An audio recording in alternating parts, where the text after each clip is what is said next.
নবী করিম সাল্লাল্লাহু আলাইহি সাল্লাম বিড়াল সম্পর্কে বলেছেন, ফাইন্নাহা মিনাত তাওয়াফিনা আলাইকুম আত-তাওয়াফাত। বিড়াল তোমাদের বাসাবাড়িতেই থাকে, এইজন্য তার ঝুঁটাকে তিনি হারাম করেন নাই। বিড়াল যদি কোনো কিছুতে মুখ দেয়, তাহলে কুকুর মুখ দিলে যেরকম হারাম হয়ে যায়, নাপাক হয়ে যায়, বিড়াল যদি মুখ দেয়, বিড়ালের ঝুঁটা কি হয় না, নাপাক হয় না। এইজন্য বিড়াল পালা জায়েজ আছে, বিশেষ করে ইঁদুরের উপদ্রব থেকে বাঁচার জন্য, কিংবা এমনি আদর করে আপনি বিড়াল পালেন, কোনো অসুবিধা নাই। আপনারা সবাই জানেন একজন সাহাবী ছিলেন, নাম হলো আবু হুরায়রা। নাম শুনছেন না? রাদিয়াল্লাহু তাআলা আনহু। ওনার নাম কিন্তু আসলে আবু হুরায়রা ছিল না, ওনার নাম ছিল প্রসিদ্ধ মত অনুযায়ী আব্দুর রহমান। আরো অনেকগুলো মত আছে ওনার নাম নিয়ে, কিন্তু ওনার নাম পরে আবু হুরায়রা উঠে গেছে। কিভাবে? ওনার একটা বিড়াল ছিল, জামার হাতার ভিতরে এই বিড়াল ভরে অনেক সময় মসজিদে নিয়ে আসতেন।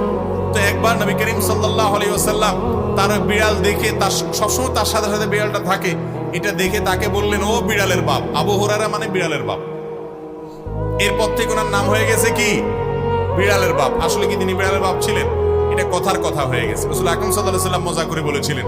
তো তারপর থেকে ওই নামে তিনি পরিচিত হয়ে গেছেন। তাহলে তিনি যেহেতু বিড়াল পালতেন, নবী সাল্লাল্লাহু আলাইহি ওয়াসাল্লাম দেখেও বরং রসিকতা করেছেন,